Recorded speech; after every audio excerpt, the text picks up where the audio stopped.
one team I thought would be the least bit of bother are going to beat us in the first game of the Champions League. Not ideal by any stretch. 5 games left. The first, a 3-1 victory versus Shakhtar, and Zidane got us off to the perfect start. But Stimac for Shakhtar scored a fantastic overhead kick to bring them level, but the game was ours. Messi, a free kick, a slightly strange camera angle, but into the top right-hand corner, and Robert sealed the deal in the late stages. Bang. 4 games left. In the second game, Dortmund were the opposition, and Monnier got Parma off to the perfect start. A lovely finish from the Frenchman, and Dortmund, though, 82nd minute, equalise. 3 games left. We were at Dortmund again, this time away from home, and it was Dortmund that got us off to the start of the game. Caleri with the goal, but you know, Parma, they don't go down without a fight. Monnier, front post, 1-1, and then it was sealed again, late doors by Robert in the latter stages of the game. Strike by Monnier, strike by Chiron, and Robert sealed the deal. 2 games left. A 5-0 thrashing. Messi got Parma off to the start. A corner kick whipped in, and Oliveira scores on the volley from a second. Then again, Chiron, the man we expect to score in big moments, gets the third. Parma won this game at a canter. The ball slid in by Chiron. Later stages, Messi on the ball again, volley from inside the area, and finally, with seconds left, Monnier sealed the deal. 1 game left. A 3-3 away at Shakhtar, and they got off to this perfect start. Pavo got a hat-trick in this game for them, but Monnier was not too far behind. The Pavo machine, though, with a very identical goal to the Monnier ones, made it 2-1, and then 3-1 from close range. But once again, a Parma comeback was on the cards, the first coming from Monnier. The ball looks into the middle, and that man in the air is lethal. Hits the crossbar on this occasion and knocks home, and then Messi, in the late stages, scores what would prove to be the decisive 3-3 comeback completion goal. Or something. Qualified.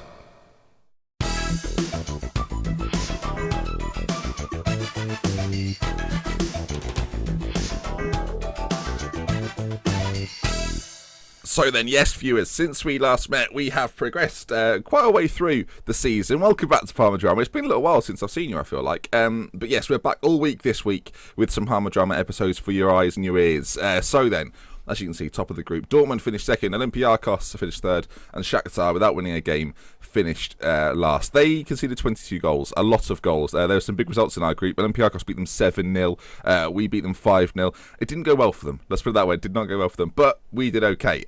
In terms of the league form then, we're unbeaten, but it doesn't matter because so are Juventus are top of Serie A with 41 points. We're on 39. Still unbeaten. A couple of silly draws in there for show the fixture list. You can see there. Draws against Chievo, which were a little bit annoying. A draw against Napoli, a little bit irritating. So since that game against Olympiacos, last episode actually, we've not lost a game. We've had, as I say, we've had a few draws in and around there. One against Sassuolo as well. Annoying. So let's crack on then into today's episode. We're playing 2 matches against Verona and Juventus in the mornings. By the way, in case you're missing them, in the mornings we're doing international drama all this week as well from tomorrow onwards. So into today's game, Verona are the opposition. In fact, no, let's see how the team are doing, right? So if I put my specialist Parma look in on this, you can see that some of the players that have been playing the most, Chiron's been playing a lot, Rubio, Borba, Monnier, Oliveira, Zidane, Neri, as you might expect, some familiar faces in there. In terms of assists and goals, so Chiron's got 14 assists and 10 goals, 8 assists for both Monnier and Messi, and on the goal scorers, Monnier, 20 goals in his 19 appearances. Messi's got 12 goals, doing very, very well for me, and Chiron with 10, and you can see from the average ratings that Chiron is doing a little bit of everything, and it's making the team very fun. He's unhappy at the moment because he wants a new contract. He's got 4 years left. We're only doing like 1 more year, so I guess I'll just leave him to it. So Verona are our first opposition for the day, and in between this we've got a Champions League draw, so I'm very excited. Let's get straight into this. So match fitness is a bit of an, well, actually no, match fitness is fun. Conditioning is a bit of an issue for us, but we've kept the same team pretty much throughout the series so far. Manfredini sadly picked up a knock and has had a torn hamstring, so Surkovic has come in, who's not really played that much for me. You won't recognise him too much because he was a new signing last episode. Rubio and Ramos have to play at the back because Carlos Roberto Roberto's out with a twisted ankle. He'll be back in a couple of weeks. Digne on the left-hand side. Borba, Oliveira, Zidane. Robert will play today in behind Chiron and Monier. Messi will come on at some point because he comes on every single game. So let's get straight into today's game. We're playing Control Fluid, and hopefully we can come out on top. It would be so Parma if we lost today. It really would. If we lose this game, it would be so Parma. That's not me like preempting it. I don't want to lose because we've had an unbeaten streak since we last met. We meet again, defeat. I can see it coming. I mean, no, I can't. I can see victory, happiness, and cuddling. The Paul Ince story. First chance of the game, Robert puts in a corner, and it's cleared back out to him. I should say, the Golden Oldies, the Vidals, Ramos, and Messi, well, Messi and Ramos in particular, have done really well for me. They've come into the team and actually put in a bit of a shift. So it's good to see that you bring those older players in, and they still offer something to your team. And when you bring them in, it's a little bit of a risk, obviously, because they're past their best, it's fair to say. But so one man that is not past his best, Charlize Theron. What a strike. I'm all right, thank you. Yeah. Okay. I'm just recording a video at the moment, but no, it's all right. You're in it now, so you know. So this is the game I'm playing over on this side, and then that's you and me. Oh gosh. Yeah. Fame at last. I know. Lucky you. Yeah. Yeah. Who's playing? Oh, it's Parma. I'm the Parma manager from Italy. Oh, are you? Yeah. Pleased to meet you. Thanks very much. Yeah, it's good to see you. So you've done that? Well, have you done that from the television? Well, that's the game I'm playing. Yeah. Yeah. Gosh. Yeah. It looks nice weather. Yeah, I agree. Are you sure you don't want anything to eat? I'm all right, thank you. Well, I wasn't expecting that. So, you might remember, we scored a goal. There it was. Chiron did it. Well, to say that's put me off my stride is an understatement. But on the plus side, we are 1-0 up. So, you know, all good stories have a happy ending. Ramos, free kick. He's known for them. He's not known for them. Sergio Ramos has just taken a free kick and scored. It's his first goal of the season. I don't know why he's decided to take the free kick, but that's 2-0, and here it is. Sergio Ramos, the 37-year-old centre-back at this point, just smashes one in. Look at his celebration. The arrogance of a man that scored one goal this season. Oh, Serkovic has played the ball forward. Chiron, one-on-one with the goalkeeper. You'd expect far better, wouldn't you? My grandma would have scored that. Maybe we could get her in for an interview on that chance. So at half-time, 2-0, and things are looking good. Don't get complacent out there. Things can turn around very quickly in football.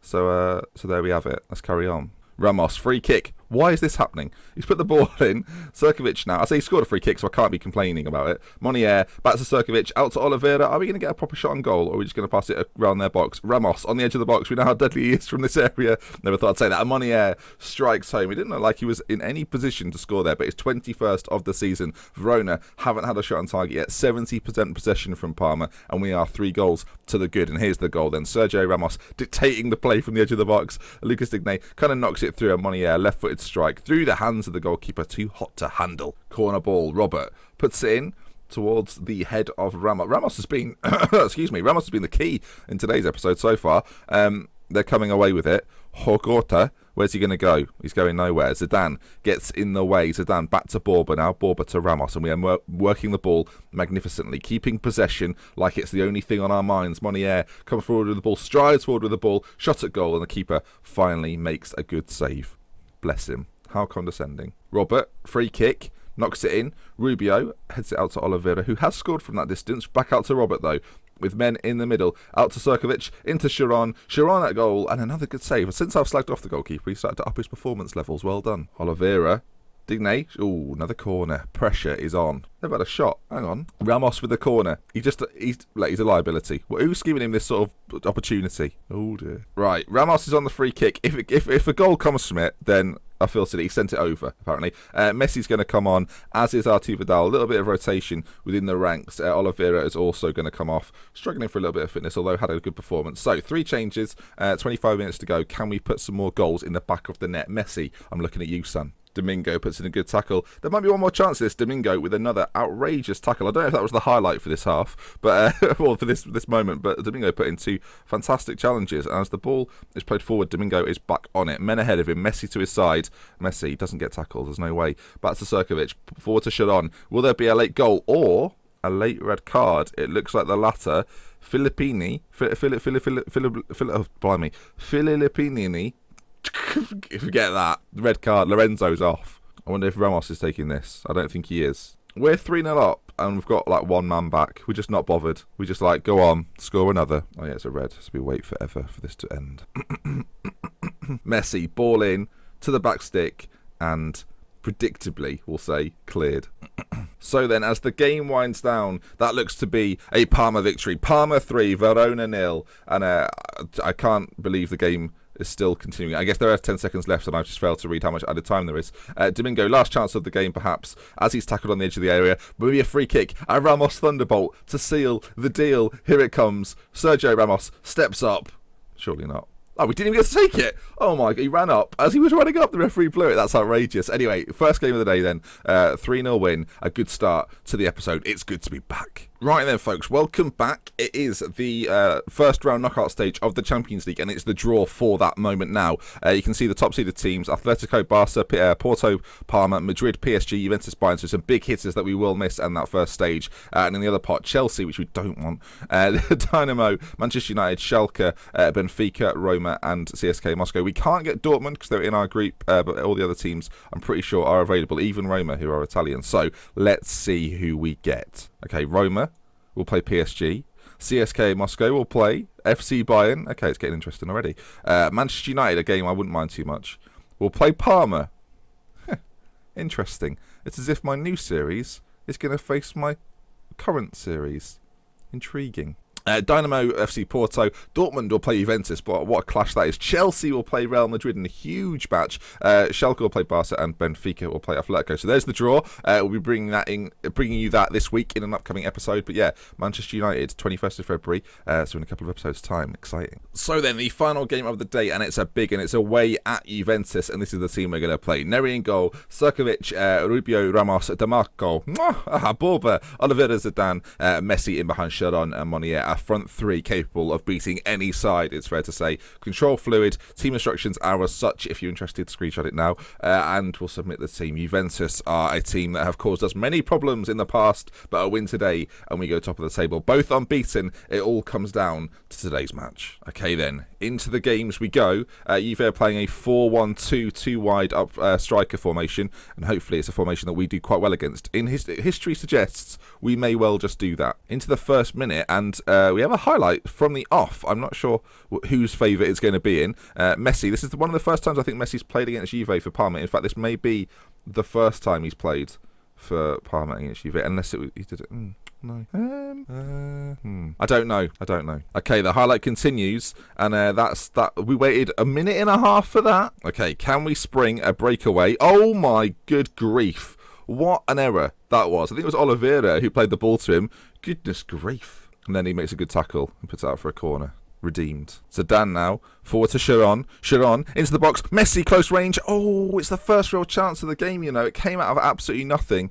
12-13 minutes in, and that's our first real attempt on goal. And Juve come forward again. Gabriel Jesus, if he gets there first, has got a chance to do something within the box on Srkovic. I tell you what, he's not our most flashy defender, I'll tell you that much, but he gets the job done, and hopefully he'll clear this. Please clear it. He does so, just about. And now we turn the screw. It's time to make amends make a goal. That'll do. Sharon. Oh, I'll tell you what, 2 chances. Moni had the first bite. Sharon with the second. And when Messi's supplying, you expect a goal. Pogba free kick from absolutely miles out. Acosta now, who gets it laid off to him. Silva, Berardi, through to Gabriel Jesus, looked offside to me, and the referee and linesman have given it together. Well done, team. Well done.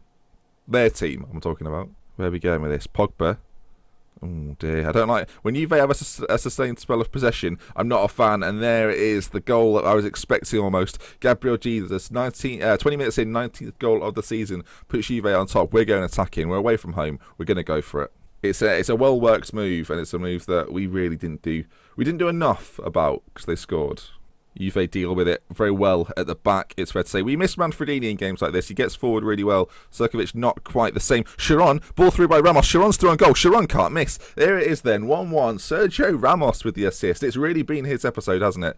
And Charlize Theron, as I call him, scores the goal. Ramos outside of the foot through ball. That's what you get for a player like Ramos. And Sharon runs past the keeper and slides home. Away from home then, 1-1. Attacking was the key. Juventus chance. Oh my good grief. Ball forward. But they get there first. We're struggling for width. We play a very narrow formation. They're not playing a narrow formation, or they're playing a wide formation. It's something we might have to adapt to in their second half. Perhaps put Sharon on the right, Messi on the left. And as they put the ball in, cleared by Rubio, and I tell you what, it's still alive there, isn't it? Pogba through to Gabriel Jesus, who strikes and hits the post, but he's given an offside anyway. They are threatening. And here they go again. I tell you what, if they play the right ball here, they're in. Gabriel Jesus, almost one-on-one in there. He takes on the defender like he's not there, and then he makes a good save. Although the ball was definitely going wide. Why do they still dive for it like that? I don't know. So at half-time, I am going to make some tactical changes. So I'm going to play Sharon as a Ramdeuter. It seems a bit strange, but I'm sure he can play it. In fact, I should probably check before I decide things like this. Yep, he can do it. So we're going to play Sharon as the Ramdeuter. We're going to play Messi as an inside forward. Just give ourselves a little bit more width, especially in sort of defensive areas. We can bring Marcelo Ramirez on if needs be. Keep that compact middle. We're basically going like for like with them, with Monier up front, and just hoping our front three is slightly better than theirs. And we're staying attacking, which is brave. Again, the first chance of the half goes the way of Juventus. Pogba, he keeps threatening on the edge of the box, but he doesn't actually shoot. Gives it to Yefremov, I guess it's called. And Yefremov has scored a really good goal. Vladimir Yefremov. He would get a nickname, I'm telling you now. He gets it into feet from Pogba on the turn, completely does his defender, I think it's Ramos actually, and fires home. Neri, you kind of maybe expect to do better, but it's quite the strike. And once again, although away from home, Juventus proved to be our kryptonite. We are easily better than every other team in this league. There is just one team that causes me a problem. Okay, we're going to put an extra man forward. We're going to bring we're going to play Messi in behind the striker. We're going to play Sharon on the left side, although he's not a natural there. I want to bring Marcelo Ramirez on as a winger, trying to put some, I think the phrase is pedal to the metal, but I feel like I say it a lot. Two wingers, Messi as an advanced midfielder, see if he can get a bit more control further up the pitch and get a late equaliser. The problem we're having, though, is that Juve are very good at keeping the ball and shifting it in short spaces, and if that's a red card, that puts us in all sorts of bother. That is a red card. So you create a new plan, and Oliveira gets himself a second yellow. So Messi's going to have to... Well, Messi's now forced to come further back. At least he can play there. And not ideal. Messi, Zidane, Ramirez, Sharon, Monier. It's not bad. It doesn't look like a goal is going to come for either side, actually, as the game winds down. It's disappointing. You could hear my voice there, my disappointment at a 2-1 defeat to Juventus. It was an unbeaten Premier League, an unbeaten league season up to this point. Their run remains, and ours comes to an end. Juventus 2, Parma 1. I will say this much, at least it's in December and not in May. And that then brings us to the end of the episode. If you've enjoyed it, we're back again. Come on, the final week of Parma Drama. Let's go for 500 likes on every video. Why not? I'm setting big targets, folks. Can we hit them? We're loved with care from me, Dr. Benji. Until next time, one more year. Transfer special next. Goodbye.